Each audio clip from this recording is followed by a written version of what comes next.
Welcome to the Food Professor Podcast, presented by Cattle, Season 5, Episode 39. I'm Michael LeBlanc. And I'm the Food Professor, Sylvain Charlebois.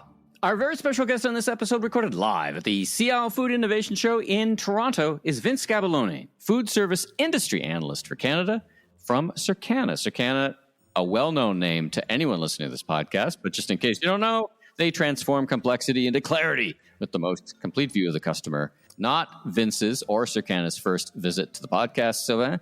That's right. Always great to have relevant, timely insights for the people, right? And I can't remember the last time we saw Vincent, but I think it was a couple of years ago. And so we needed a refresh for sure. And always a great talk with Vincent. He knows his stuff. I always say that he's the NielsenIQ of food service. That's right. He knows everything. He's got all the data. So he can't just go on stage and BS people because he has the data. So it's great. Yeah. Well, and the difference between him and like a Cattle, our sponsor, they have the hand on the pulse of Canadians, whereas Vince and Circana have the hand on the pulse of the trade and what's happening at the store level and actual movement of goods. So it's a nice combination of those two things. And there's lots going on in the food service industry, so it was good to actually reconnect with Vincent. Yeah, it's great. Great to see him in person, so we'll get to that interview a little later. So for the people, just one more episode left of our full format episode for this season. We're going out in style with a very special guest, the godfather of Texas barbecue media, the author of the Michelin Guide of Texas Barbecue Joints, Daniel Vaughn. And he writes for a magazine called Texas Monthly.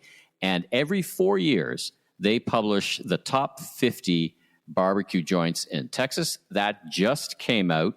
And I know several of the people who won. I've been there, and we have Daniel Vaughn as our guest to close out the season, talking about the state of barbecue, craft barbecue in Texas. So we'll get to that. And then once we're done, so to speak, this phase for the summer, stay tuned. Don't go anywhere. Like we did last year, we've got tons of great interviews with tons of great makers, both from the Ontario Craft Wine Conference and the SIAL Food Innovation Show. Lots of interviews you did, I did. So fresh content, freshly baked content all summer long.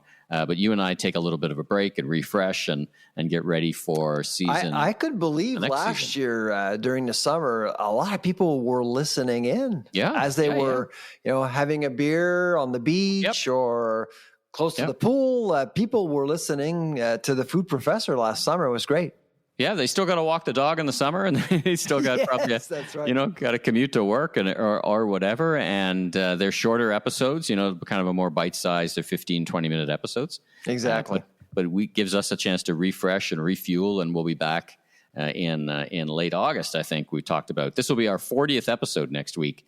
So 40 episodes of content. So for all the listeners who've been continue to tune in, thanks so much, because we really enjoy doing this. So speaking of which, let's get into the news. Now, I wanted to start with the premiers met. Carney spoke. What make you of what they said about ag, what the premiers had to say, and what our prime minister had to say about supply management, which seems to be a bit of a turnaround for him. That's right. Kind of expected. A flippe. So talk about it. Yeah, I was disappointed. Of course, on April 3rd, during the election campaign, he did say, he was actually at Radio-Canada at the time, he did say that he didn't see the need for binding legislation to protect supply management, essentially, should Canada enter new negotiations with different countries, including the United States.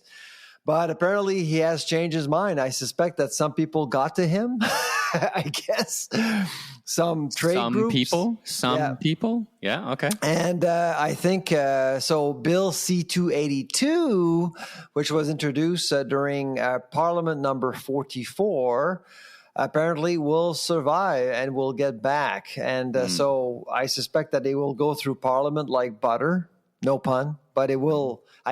I mean, as a politician, it's hard to vote against that bill. It's a stroke of genius, really, politically. Well, it got all the way to the Senate, right? I mean, it died on the order table it died on the order table when the election was called, but it was in the Senate, and by the time it got to the Senate, it was getting a lot of pushback, right? Here's the thing, though, that I'm expecting this time around. So it'll get the Senate, but when it got to Senate, the sponsoring MP, Yves Rochon from Quebec, was really busy pushing that bill through Senate. He was there when I was, so the night I was testifying, he was absolutely there, wanted to meet with me. We chatted, met over coffee, talked about it. He was all over the place. But this time around, the bloc only has 22 MPs. So they'll be given probably 4 or 5 portfolios. My guess is that Rochon will actually get probably 3 or 4. So you'll be incredibly busy to cover a lot of different portfolios, including ag. So maybe this time around, once it gets to Senate, you'll see a less busy sponsoring MP. Now, I don't expect conservatives to do anything, but this is Senate. So Senate is the consciousness of Parliament or the House of Commons, if you will. Sober second thought, yeah. So hopefully they'll listen to different folks. The people, the academics that were invited to talk about Bill C-282, they were all compromised. They were all in conflict. Some of them actually lived on dairy farms. It was bizarre. I was basically the only one with no conflict at all that came and talked about Bill C-282. So I'm hopeful that deliberations will be balanced and objective. That's what we need, and we need a smart conversation about the future of supply management. It's not either abolish or status quo. We should be talking about making supply management more competitive, or at least we need to figure out a way to use supply management to optimize the dairy sector in particular. Well, particularly in the context of trade, I mean, you've published peer-reviewed studies about the downsides of supply management with a lot of, how many liters, billions of liters, millions of liters of wasted milk that could be turned into milk powder for export. Yep. And I was shocked, actually, from our interview a couple of weeks ago, that aired a couple of weeks ago from SIAL with Gilles, from talking about the international upcoming shortage of dairy products. I had not connected those dots whatsoever. I always think of too much dairy, but I was, there clearly is a demand for it. So let's stick in the trade realm. And the biggest news of the week is, of course, Trump doubling down on tariffs, trade tariffs, steel, and then aluminum, and that has an impact on our business, on the people who are listening. I can think of everything from, there's so much aluminum.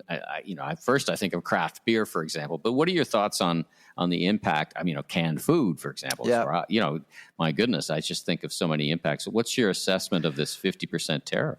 Well, with canned foods, I mean, these are low margin products, as you know. We've discussed this before, so they can't really eat it up, as someone would say in Washington. It makes or breaks companies, to be honest.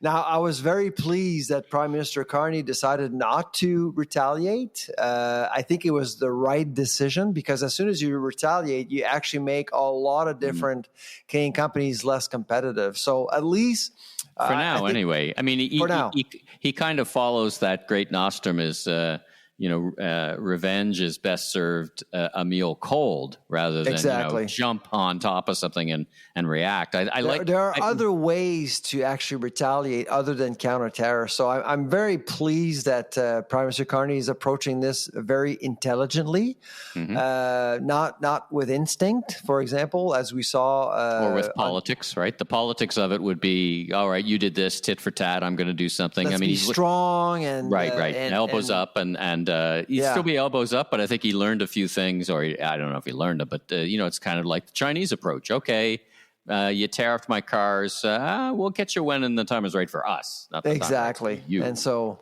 I think that was a smart move for now, and we'll see. But obviously, it's going to hurt the food industry, the canned foods industry.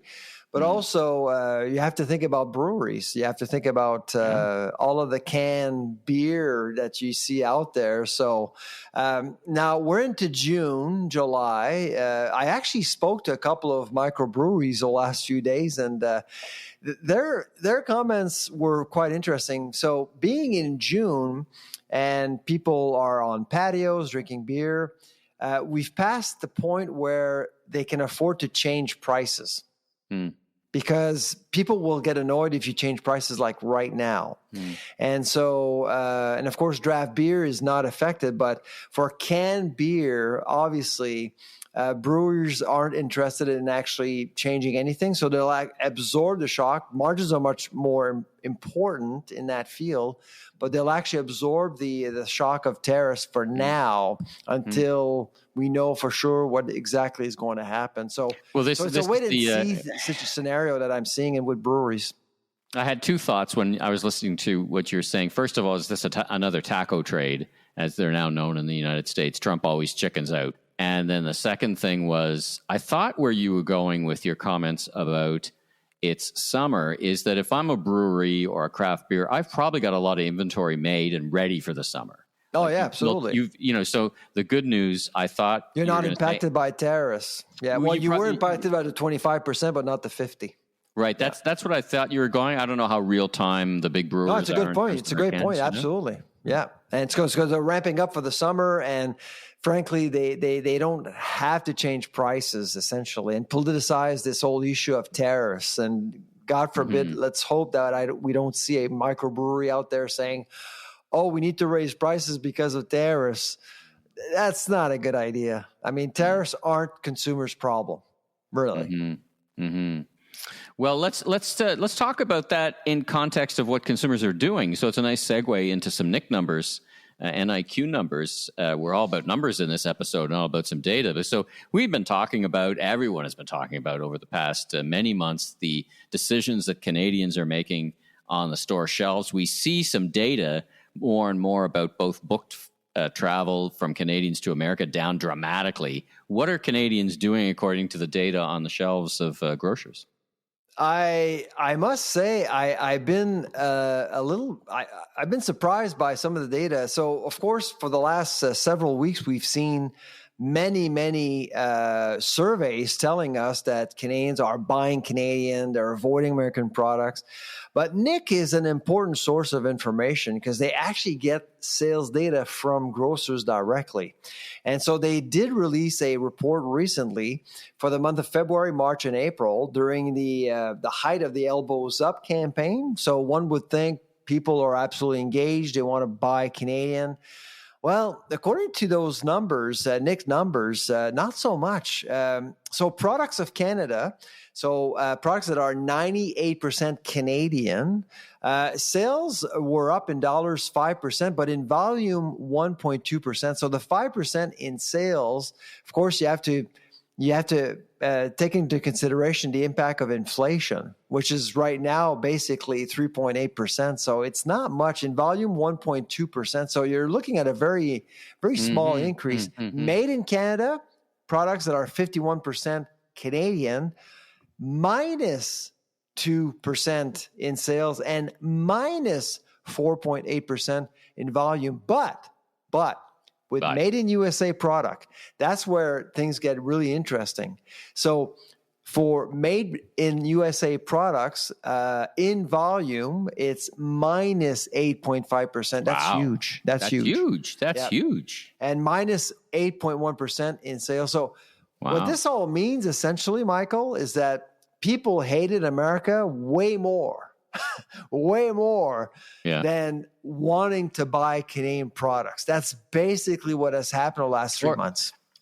Sylvain, is it part of able to buy Canadian products? I mean, it's not like there's a lot of strawberries. Now we're getting into some wonderful asparagus. But I think when I went to the grocery store, particularly in the context of fresh food, I was buying food from South America, South Africa, Mexico versus America. So is that, if we looked at the broader, I can't buy blueberries from Canada, so I bought them from Mexico. Is there a bit of I'll buy anywhere else? So anywhere else than American, right? The American offering was significantly reduced, and so replaced by other products, and that's why you saw really a huge reduction.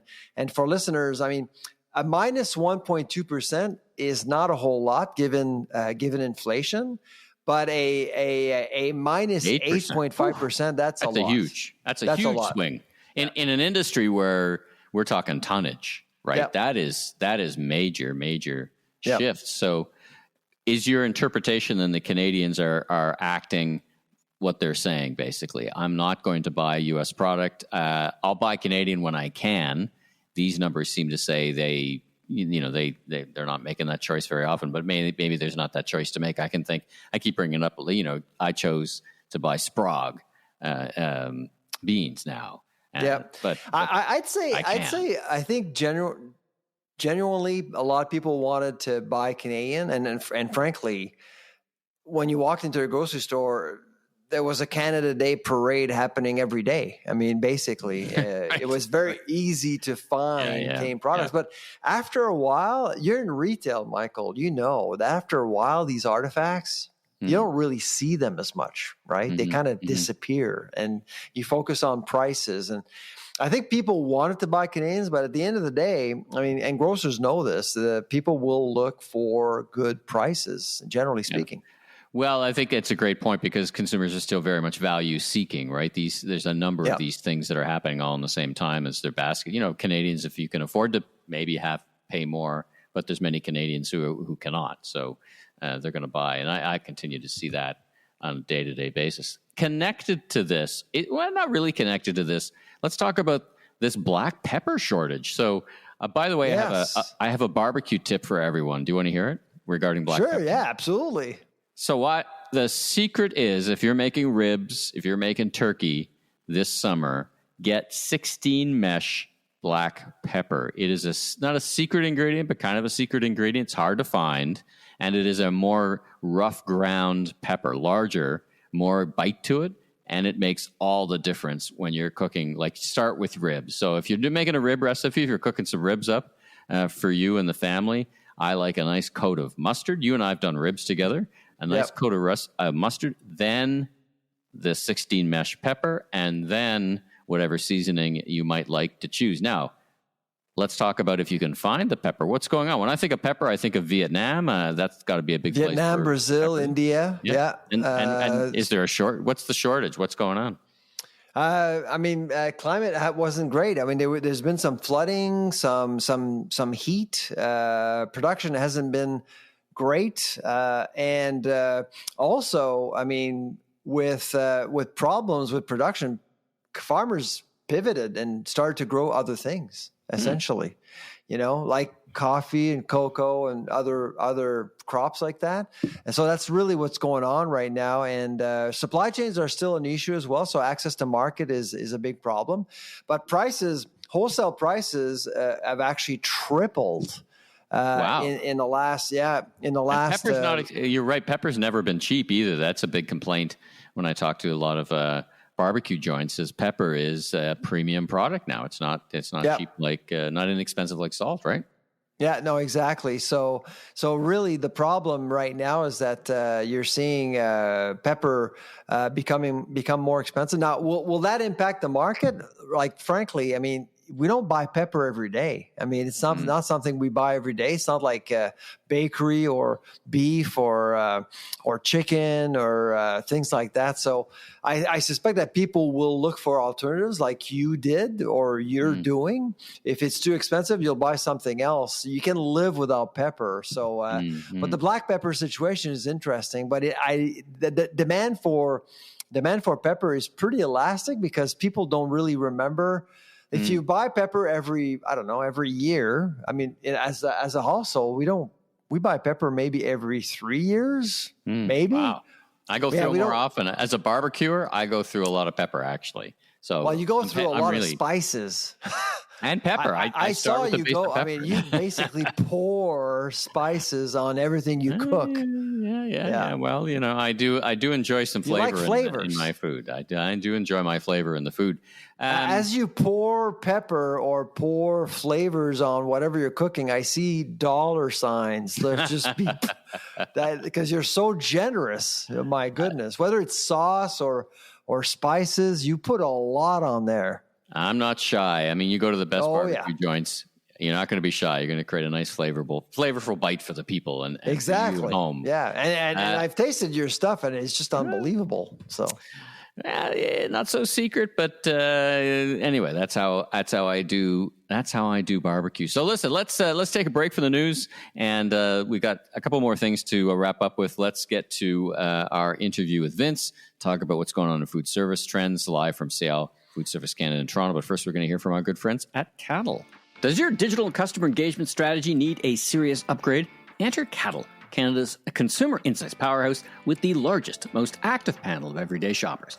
They're not your typical sponsor. They're the voice of the consumer, always in the know on the hottest trends and shaping what's next. So why Cattle? They go beyond consumer insights. They're trailblazing the future of ratings and reviews and leading the charge in user-generated content.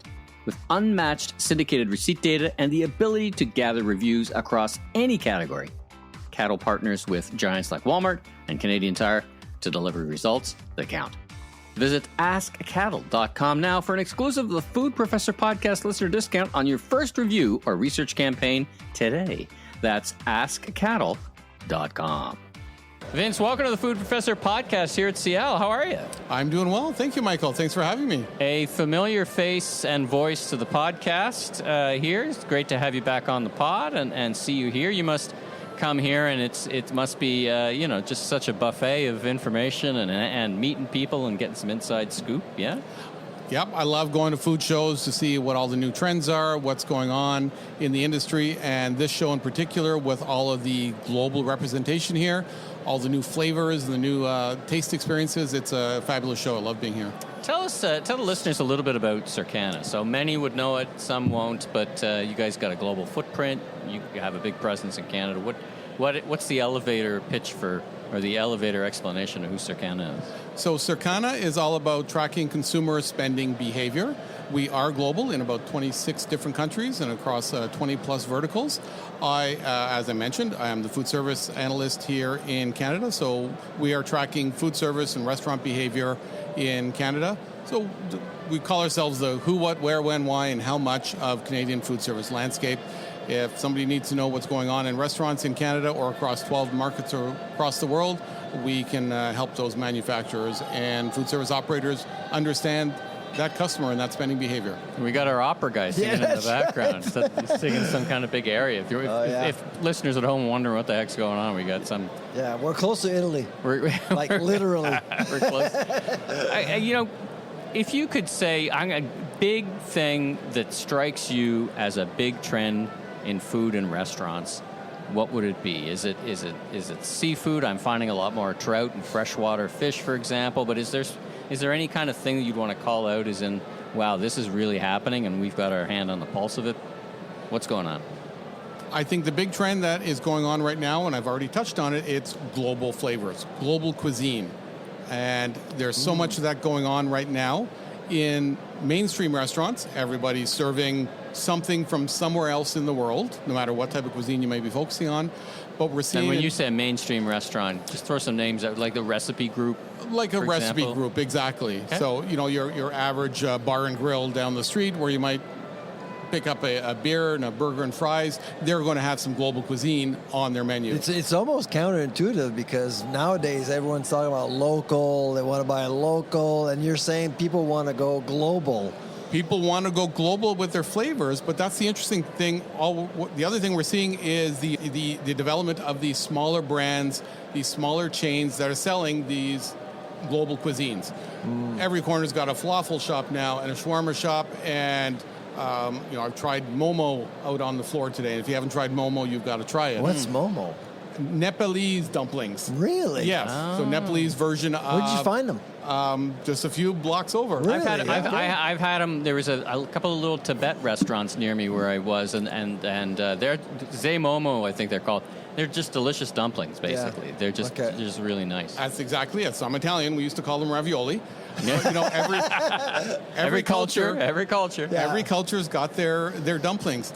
But we're seeing this explosion of these small operators. A lot of independents, a lot of the smaller chains just emerging and taking over the food service industry. They're taking share away from the big incumbents who are serving foods that we all love and still eat regularly, the burgers, the fries, the pizza. But we're seeing now all of these global flavors really make their way into the market. And some of this, or a lot of this, is being driven by immigration and Sure. new Canadians coming to the country, and they're looking for and want to serve the foods that they recognize from back home. And so if they can't find it in their neighborhood, they'll open up a new restaurant and go with that. And everybody gets to enjoy that. It's interesting. This has always been the way. I read a book recently called Where We Ate, and it's about the restaurant landscape in Canada and how it's changed over the last 150 years. And this trend has always started.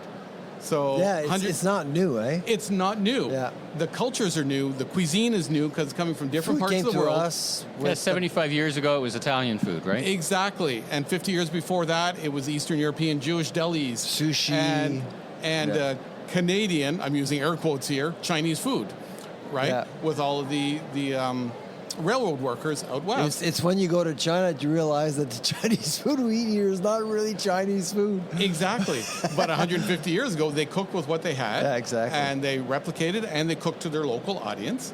And we are still enjoying that 150 years later, but now it's the Nepalese, the Tibetan cuisine, What's the Middle Eastern. most popular? Like Indian comes to maybe because where I live in Mississauga, I see a lot of Indian restaurants. Indian restaurants near Brampton. Is that as popular around the country? Is that the number one format of new flavors? Indian, Southeast Asian, so you've got the Vietnamese and the Thai and those flavors.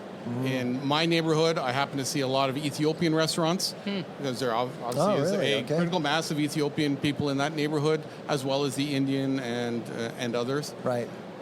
So it really is regional, depending on who lives in that neighborhood and who knows the cuisine, and is there a supply chain to get those foods for those people. And that's what's going on the floor here, right? A lot of people looking for supply chains, or if you're coming from offshore, you're looking to find a new market for your foods. Where do you see there's more growth? Is it fast food, fast casual, fine dining? So how do you see the landscape right now looking at different segments of the food service industry? A lot of these emerging brands are falling into what you're probably referring to as the fast casual.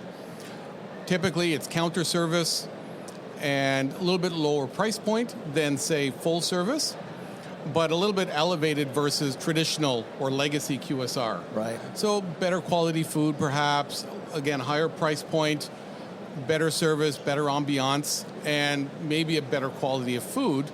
And so it's kind of this middle ground between traditional QSR and traditional FSR. Right. You're getting a slightly elevated experience at a slightly elevated price, and it's just different than what the traditional operators would be able to provide in the market. Right. We cracked some data at the lab a couple of weeks ago. We're actually releasing our food sentiment index in May. We were supposed to do it like this week, but there was a lot of news. So we're doing it next week. And we always look at the amount of money Canadians spend retail versus service. What we've noticed in the last year, it seems as though the amount of money spent per capita in Canada, retail, is not moving all that much. It's about $311, $315 per Canadian per month.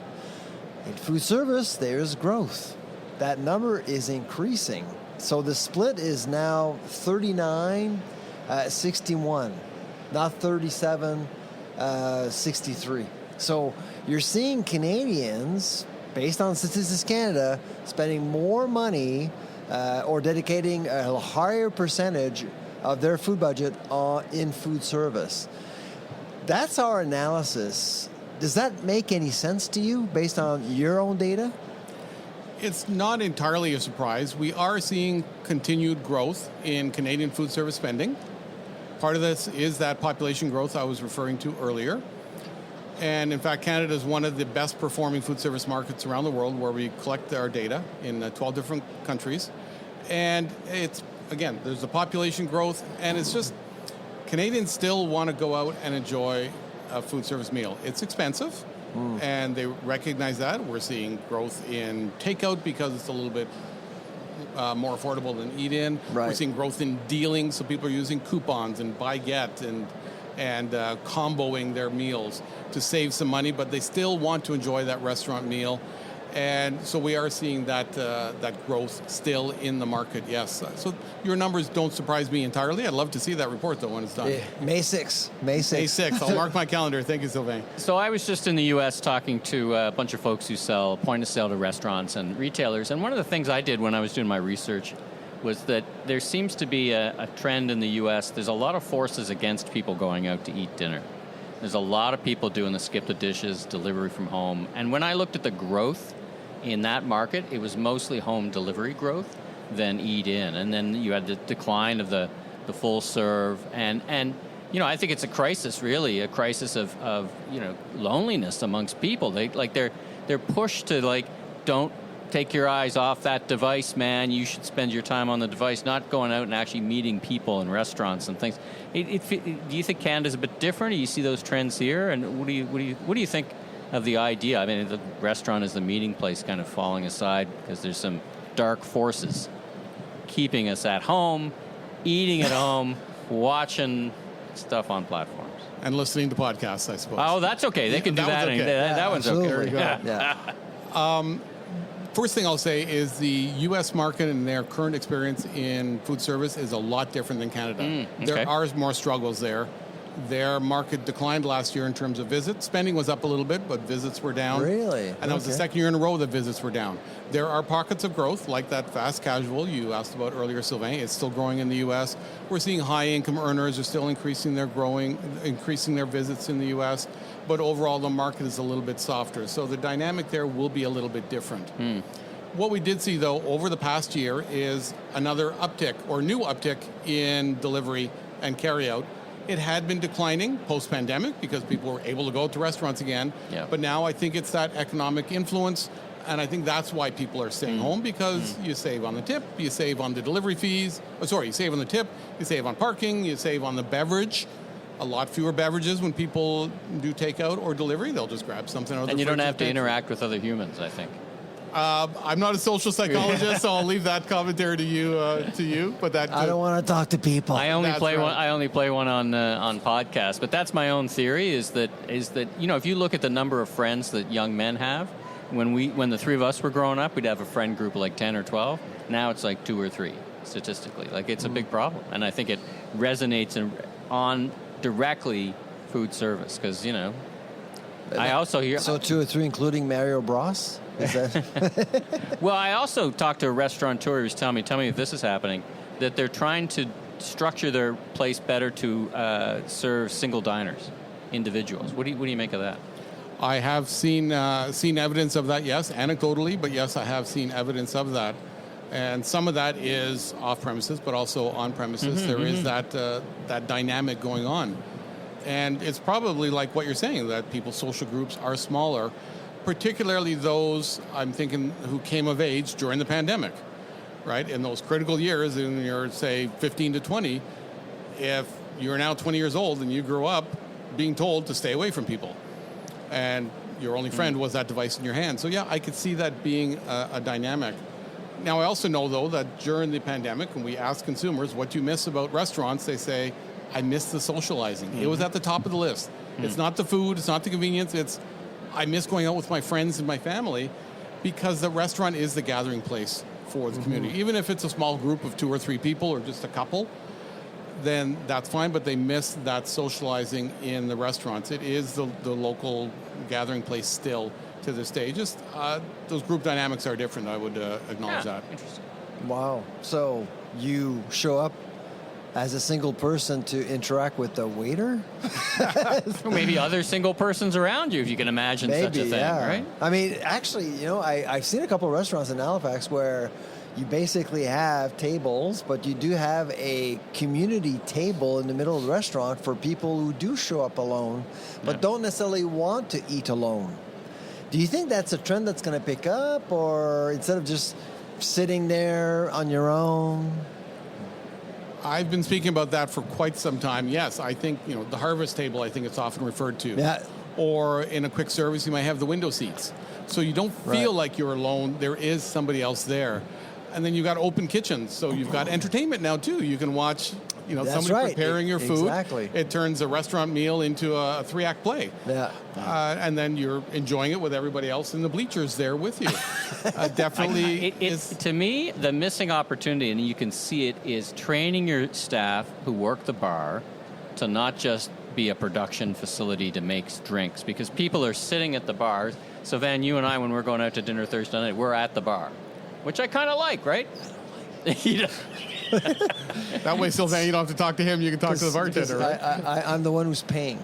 So I say I want to be served properly. I want a civilized experience. What I'm saying is I think there's that opportunity. One restaurateur is telling me that it's not just a functional second best, that they create an environment purposefully for single people who like to sit beside. In fairness to his strategy, in Montreal last year, we went out to Chuck Hughes' restaurant, and we actually chatted with Chuck Hughes in his own restaurant at the bar. So, yes, it was nice. Right? Memorable experience. Yeah. Now, you were saying off mic between three of us this morning that you were sensing some kind of, lunch trend. What was that trend? What were you talking about?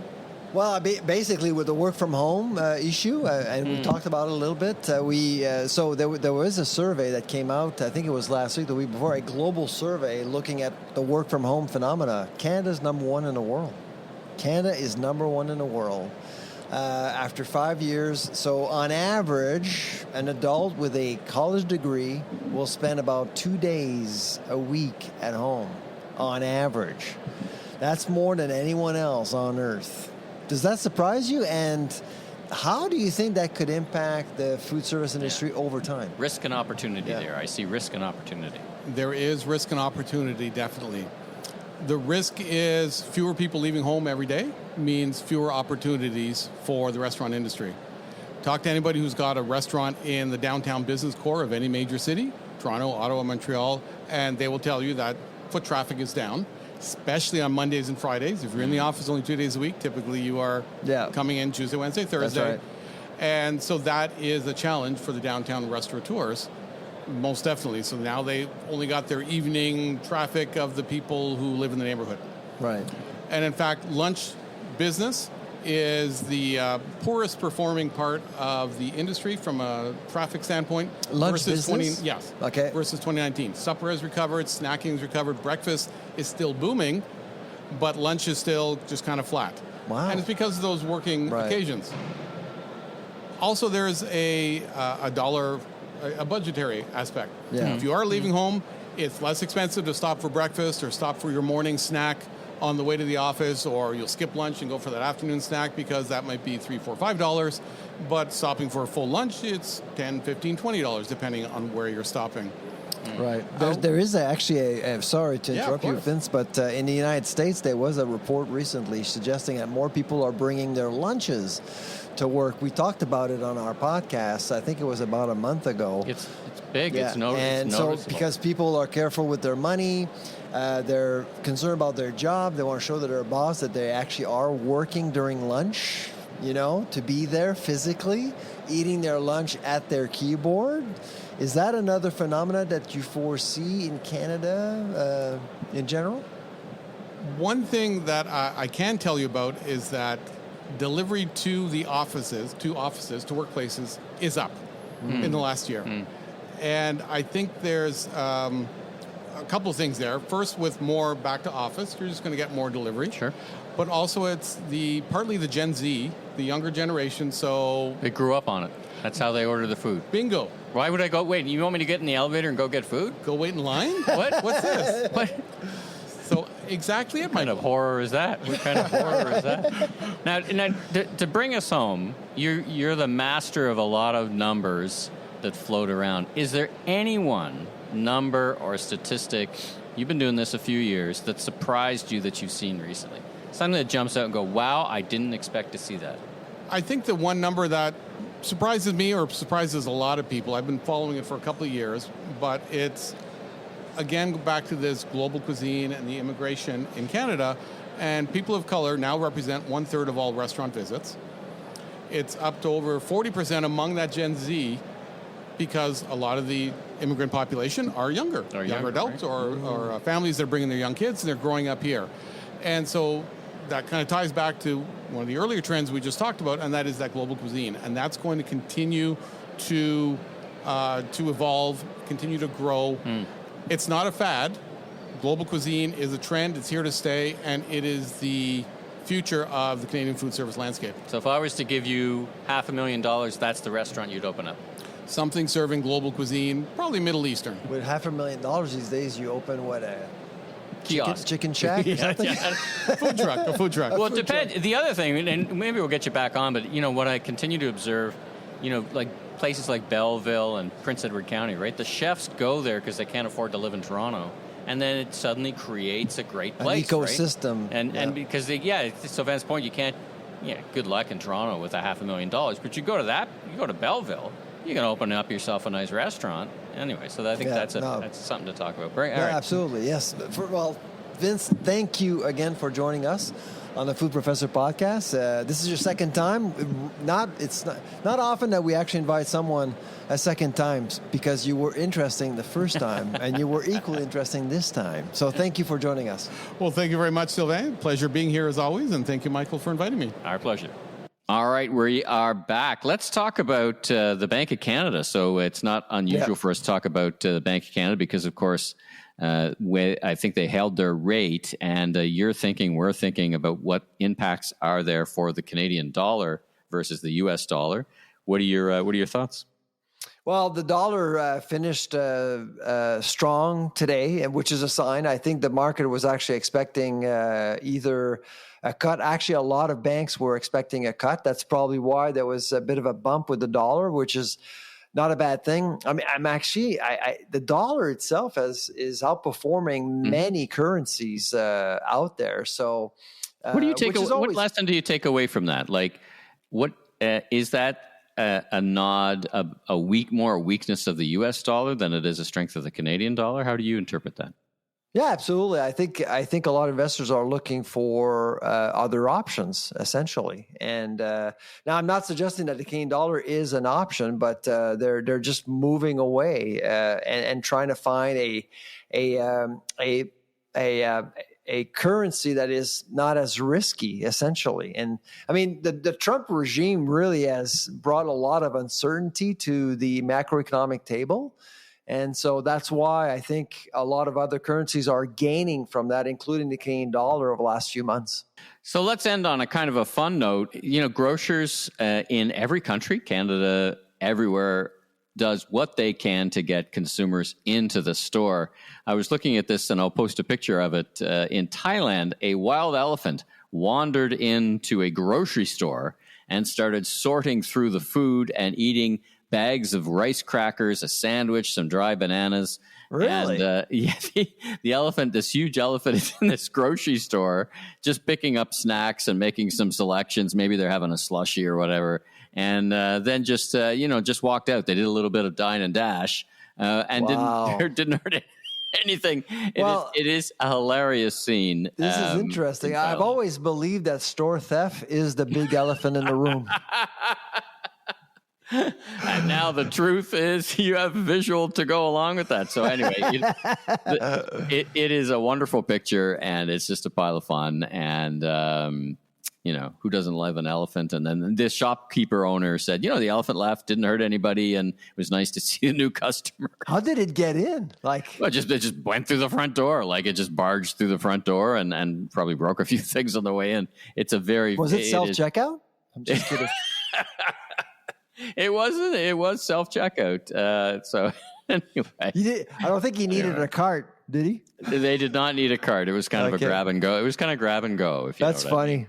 Yeah. Anyway, all right. Well, let's leave it there. Great episode, and like I said to the people, tune in next week. An exclusive interview with Daniel Vaughn from Texas Monthly Magazine. We'll be talking barbecue, but we're not going to be talking. We're going to be talking about how on earth anyone and his team reviews over 300 barbecue joints to rank them, and how do That's you a rank lot of them? work. Yeah. Well, and how does one stand out versus the other? How do you be number one, and how do you do that ranking? Anyway, it's a really interesting trade craft of evaluating. So I thought that would be a great interview for the people. Like I said, we'll go to our SIAL and Ontario Craft Winery interviews. It'll be a fantastic summer. And back in the mic in August. Anyway, episode 40 coming up next week. For now, I'm Michael LeBlanc, consumer growth consultant, media baron, keynote speaker, and you are? And I'm the food professor, Sylvain Charlebois. Safe travels, everybody. Take care.